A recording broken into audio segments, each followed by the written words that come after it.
علی بھائی اگلا سوال ہے، چند ہفتے پہلے علی بھائی نے ایک مجلس میں ضمناً اس بات کا ذکر کیا تھا کہ سیدنا موسیٰ علیہ السلام اتنے غصے والے تھے کہ انہوں نے ملک الموت یعنی حضرت اسرائیل علیہ السلام کو تھپڑ مار کر ان کی آنکھ نکال دی۔ ہم نے قرآن حکیم میں تو یہ پڑھا ہے کہ موسیٰ علیہ السلام نے مکہ مار کر ایک فرعونی کو مار ڈالا تھا۔ یہ اسرائیل علیہ السلام والا واقعہ کہاں لکھا ہوا ہے؟ پلیز اس کا حوالہ اور ڈیٹیلز بھی بتا دیں، جزاک اللہ۔ دیکھیں یہ اللہ کا شکر ہے کہ مکے والا واقعہ موجود ہے قرآن کے اندر، ادروائز ان حدیثوں کو منکرین حدیث کے شر سے بچانا مشکل ہو جاتا ہے۔ وہ کہتے ہیں یہ پیغمبر کا کریکٹر ہے کہ وہ تھپڑ مار کے آنکھ نکال رہا ہے، تو پھر ہم ان کو الزامی جواب کے طور پہ کہتے ہیں کہ قرآن میں بھی تو موسیٰ علیہ السلام کا ذکر ہے کہ ان سے ایک قبطی مارا گیا تھا۔ وہ آپ نے انٹینشنلی بندہ نہیں مارا تھا، جو قرآن پاک میں سورہ طٰہٰ کے اندر، سورہ قصص میں، باقی جگہوں پہ ڈیٹیل سے حضرت موسیٰ علیہ السلام کا تو سب سے زیادہ ذکر ہے، 125 دفعہ تو نام آیا ہے قرآن میں۔ کسی پیغمبر کا اتنی دفعہ نام نہیں آیا بائی نیم۔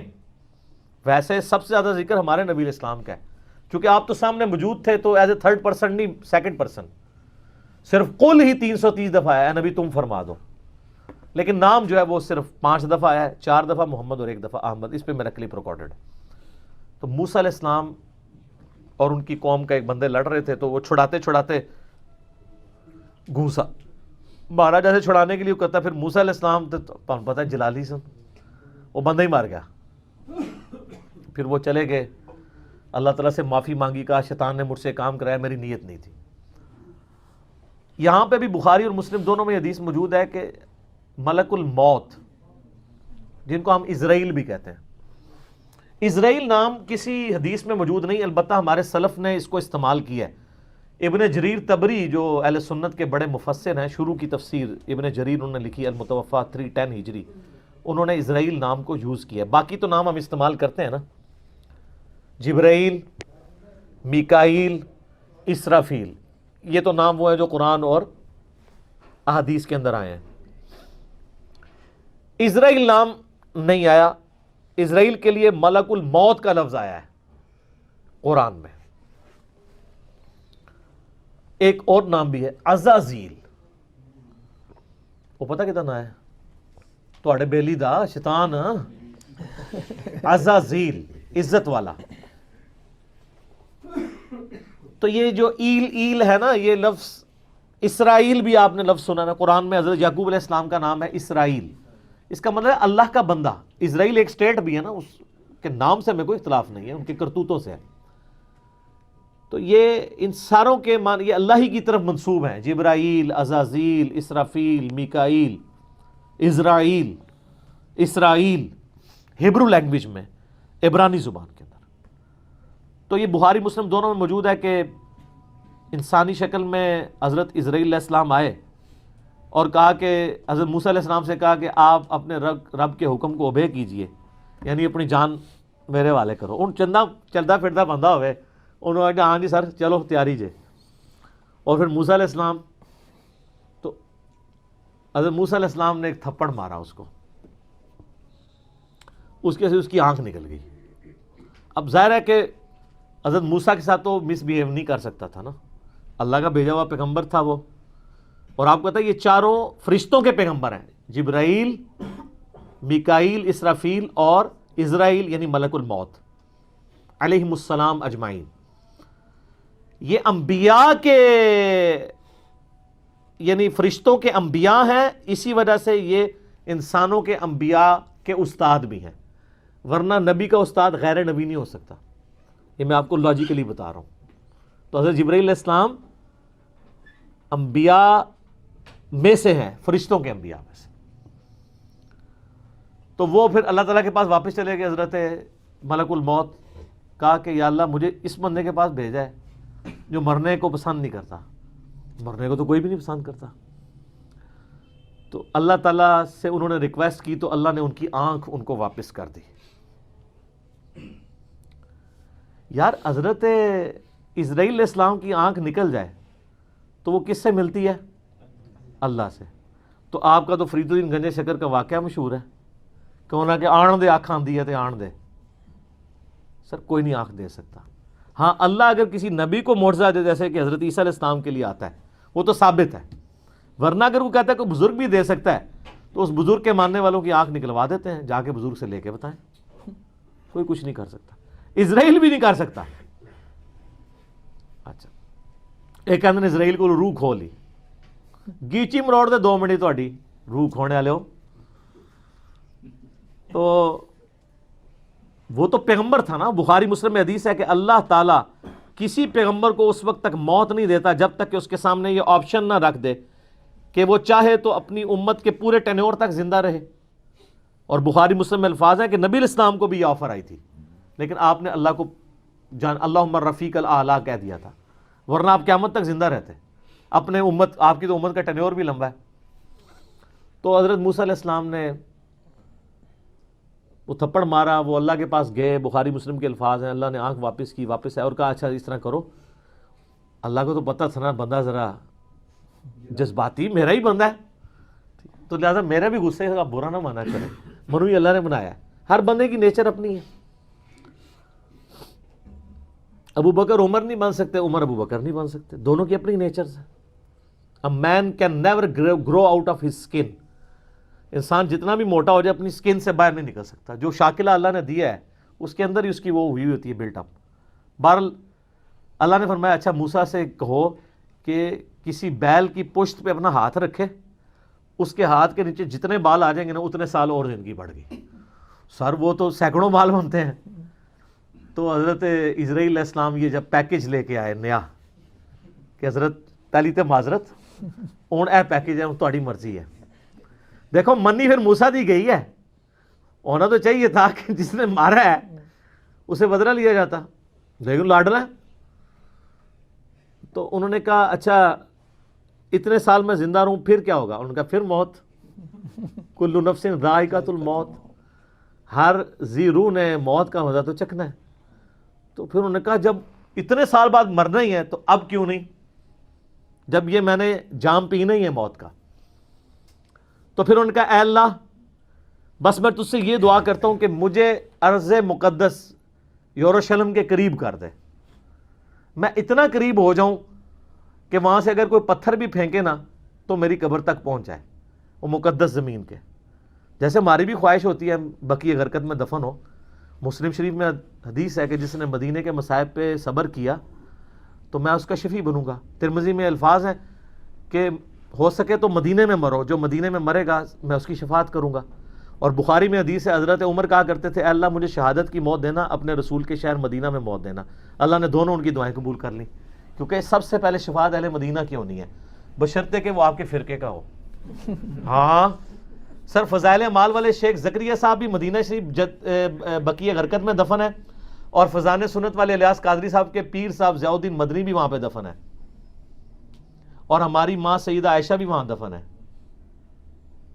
امام حسن علیہ السلام بھی وہاں پہ دفن ہے، امام باقر بھی وہاں پہ دفن ہے، امام مالک بھی وہاں پہ دفن ہے، حضرت عثمان غنی بھی وہاں پہ دفن ہے، اور عبداللہ ابن ابی بھی وہاں پہ دفن ہے. قبروں سے کوئی فرق نہیں پڑتا. اتنے نئے لوگوں کے ساتھ اس منافق کی قبر بھی ہے. پہلے تو سانجے قبرستان ہوندے سن نا. تو اچھا انہوں نے دیکھ لیں اس سے اسرائیل سے نہیں کہا کہ منو جا لین دے، اللہ سے ہی مانگا ہے. تو اللہ نے ان کو قریب کر دیا، اور نبی علیہ السلام فرماتے ہیں جب وہ قریب ہوئے تو وہاں پہ ان کو موت دے دی. اور اگر میں چاہوں تو تمہیں سرخ ٹیلے کے پاس موسیٰ علیہ السلام کی قبر بھی دکھا سکتا ہوں. یعنی حضرت موسیٰ علیہ السلام گمنامی میں ایک قبر میں دفن ہے، کوئی مزار نہیں ہے. سر مزار یا لوگوں کا آنا اگر بزرگی کی دلیل ہو تو وہ بزرگ جس کا نام قرآن میں 125 دفعہ ہے موسیٰ علیہ السلام، اس کی قبر بھی ان نون ہے. ظاہر ہے جب وہ اکیلے وہاں پہ، بخاری مسلم میں صحیح مسلم میں 2 حدیثیں ہیں، آپ علیہ السلام فرمایا میں نے شب معراج سرخ ٹیلے کے پاس موسیٰ علیہ السلام کو قبر میں نماز پڑھتے ہوئے دیکھا ہے، اگر میں وہاں سے گزروں تو میں قبر بھی دکھا سکتا ہوں. اور اللہ کہہ رہے ہیں آخرت کی زندگی میں، اس کا دنیا سے کوئی تعلق نہیں ہے. تو یہ واقعہ بالکل درست ہے. اس پہ منکرین حدیث کا یہ والا اعتراض جو تھا وہ غلط ہے کہ وہ مطلب حضرت موسیٰ علیہ السلام کی ایک طبیعت تھی، وہ کہتے ہیں نہیں وہ نافرمانی کی ہے، اللہ کے حکم کے لیے آئے تھے. اب پتہ نہیں اس وقت کیا گیون سرکمسٹانسز تھے، ہو سکتا ہے وہ یہ ایکسپیکٹ کر رہے ہوں کہ اس نے مجھے آ کے آفر کیوں نہیں دی ہے. جیسے نبی علیہ السلام کی بخاری مسلم میں حدیث ہے کہ کوئی نبی بھی آفر کے بغیر نہیں مرتا، تو دیکھو نا بھائی پھر پیکج لے کے آیا ہے نا, وہ پہلے لے کے آتا نا, ٹھیک ہے. باقی ہر چیز اللہ کی مرضی سے ہی ہو رہی ہوتی ہے. ایک واقعہ بننا تھا, بن گیا. اللہ تعالیٰ نے تھوڑا فرشتوں کو بھی جلال دکھا دیا موسیٰ علیہ السلام کا. تو باقی وہ جب پیکج لے کے آیا تو پھر دیکھیں انہوں نے اس کو ڈیل صحیح طریقے سے کیا. تو موسیٰ علیہ السلام نے اللہ کے بندے ہیں, پیغمبر ہیں, اور اللہ کے بڑے لاڈلے ہیں. باقی جو موسیٰ علیہ السلام کے بارے میں جو واقعات ہیں نا, جو مثنوی مولانا روم میں لکھے ہوئے ہیں, وہ تو انتہائی گستاخانہ اور جھوٹے واقعات ہیں. کہ جی ایک بندے کو دیکھا, وہ جناب وہ اکیلا بیٹھ کے کہہ رہا تھا کہ میرا رب آئے, میں اس کو کنگھی کروں, یہ کروں, وہ کروں. تو حضرت موسیٰ نے اس کو سمجھایا. وہ کہتے ہیں اللہ تعالیٰ موسیٰ سے ناراض ہو گیا. دیکھو بھائی موسیٰ کی ڈیوٹی ہے کہ وہ بتائے کہ اللہ کی صفات کیا ہیں. موسیٰ سے ناراض ہونے کا مطلب ہے کہ اللہ تعالیٰ نے موسیٰ علیہ السلام جس کو لوگوں کی رہنمائی کے لیے بھیجا تھا, اس کو خود ہی نہیں کلیئر کہ اللہ کے بارے میں کیا عقیدہ ہو. تو یہ نالائکی موسیٰ کی ہے یا اس کے ٹیچر کی ہے؟ یہ تو اللہ کے اوپر چلی جائے گی بات, جھوٹ ہے. پھر ایک اور مثنوی مولانا روم میں واقعہ لکھا ہوا ہے کہ وہ اللہ نے کہا مجھے انسانی گوشت چاہیے. بھئی اللہ کو جب انسانی گوشت چاہیے تھا نا, تو وہ یہ طریقہ نہیں تھا. وہ ابراہیم علیہ السلام کا تھا اپنے بیٹے کو قربان کر, وہاں پہ بھی مینڈا آ گیا تھا. وہ کہتے ہیں جی حضرت موسیٰ علیہ السلام پھر جگہ جگہ پھرے, کوئی گوشت نہیں دے رہا. ایک بندے نے کہا جی جناب دسو ایتھو وڈاں ہر جگہ دی. انہیں کہا جی ایک بوٹی لے جاؤ, میرے رب نو کیڑی پسند آتی. لوگ کہتے ہیں واہ سبحان اللہ. وہ یہ بتانا چاہ رہے ہیں کہ نانگے پیر جو بیٹھے ہوئے ہیں نا کپڑے اتار کے, ان کا مرتبہ نبیوں سے زیادہ ہے. لیکن یہ ڈائریکٹ کہیں گے تو آپ 295C ان پہ لگائیں گے, تو وہ انڈائریکٹلی اس طرح کی باتیں کرتے ہیں اور آپ سبحان اللہ کہتے ہیں. دیکھو کیڈے شعار نے تو آڈے کو کفری گل تے سبحان اللہ کھوا لیندے نے, اور دوست دیتے ہیں مثنوی مولانا روم شریف, جس طرح کو بخاری شریف یا مسلم شریف ہے. یہ مولانا شریف ہی ہے, بخاری مسلم تو نہیں ہے, قرآن تو نہیں ہے. اور پھر اللہ نے ڈانٹا کہ موسیٰ تو بھی تو انسان تھا, تو نے اپنا گوشت کیوں نہیں دیا. دیکھو اور یار جب اللہ نے ابراہیم کو کہا, ابراہیم کے بچے نے بھی دوسری بات نہیں کی ہے, تو موسیٰ بھی پیغمبر تھے, انہوں نے بھی دوسری بات نہیں کرنی تھی. اگر اللہ کے اس حکم کے تحت وہ سارے معاملات چل رہے ہوتے. بالکل جھوٹ ہے. تو اس طرح کی کئی ایک باتیں مشہور کی ہوئی ہیں دین کے نام کے اوپر, سب کے سب فراڈ ہے. اللہ کا شکر ادا کریں گے آپ کو مرنے سے پہلے پتہ چل جائے. وہ ایک پیر صاحب تھے نا, وہ فوت ہو چکے ہیں. تو وہ بڑا ٹی وی پہ ان کا وہ ایک ٹی وی چینل بھی انگلینڈ سے چلتا تھا. وہ کہتے تھے جی میں بڑا پریشان تھا کہ میں درس و تدریس کا سلسلہ کیسے شروع کروں. میں بڑا پریشان تھا کہ روزانہ درس دینا پڑے گا, کون سی کتاب سے دوں. تو اللہ نے میرے دل میں ڈالا مثنوی مولانا روم دا درس دے. تو اے اللہ نے ایک کتاب اپنے نبی کے ذریعے بھیجی ہے, وَأُوحِيَ إِلَيَّ هَذَا الْقُرْآنُ لِأُنذِرَكُم بِهِ وَمَن بَلَغَ. سورہ الانعام آیت نمبر 19. اے نبی فرماؤ یہ قرآن اس لیے وحی کیا گیا تاکہ اس کے ذریعے میں تمہیں بھی ڈر سناؤں اور ہر اس شخص کو جس تک یہ بات پہنچ جائے. تو بھول گیا, تو اس لیے بھول گیا کہ یہ وہی پیر صاحب ہیں جو کہتے ہیں کہ جی مجھے ایک بندے نے طواف کعبہ کے دوران پوچھا کہ مجھے طواف کعبہ کی دعائیں نہیں آتی ہیں تو میں کیا کروں. تو انہیں کہا, میں انہوں کہا کہ تو بھابیاں گالاں کڈیا کر ہر طواف تے تمہیں ثواب ہوئے گا. یہ ویڈیو ریکارڈڈ آپ دیکھ لیں, یوٹیوب کے اوپر چڑھی ہوئی ہیں. تو یہ گالیاں نکالنے کے اوپر ثواب کی بشارت.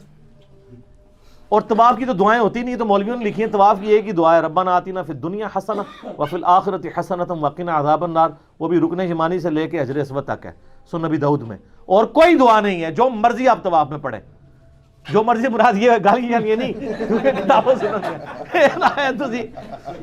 بھابی سنیاں نو گالاں کڈ رہے ہو, سنی بھابیاں نو, شیعہ سنی نو, سنی شیعہ نو. ٹھیک ہے, تو اے نہیں سر. میں نے طواف کعبہ میں ایک انڈین جوڑا دیکھا, بابی اور بابا. انہوں نے ہاتھ میں تسبیح پکڑی ہوئی تھی اور وہ طواف کعبہ میں پڑھ رہے تھے, یا معین الحق, یا معین الدین چشتی پار لگا دے کشتی, یا معین الدین چشتی پار لگا دے کشتی. یہ طواف کعبہ میں پڑھ رہے تھے. سر جب مولویوں نے آپ کے ساتھ یعنی صدیوں میں یہ کھلواڑ کیا ہے دین کے نام کے اوپر, تو پھر آپ بھگتیں گے. لیکن اللہ کا شکر ہے ہر عروج کو زوال ہے.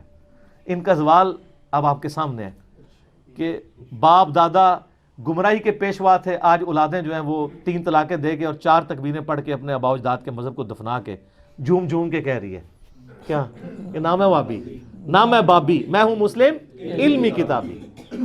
ٹھیک ہوگا.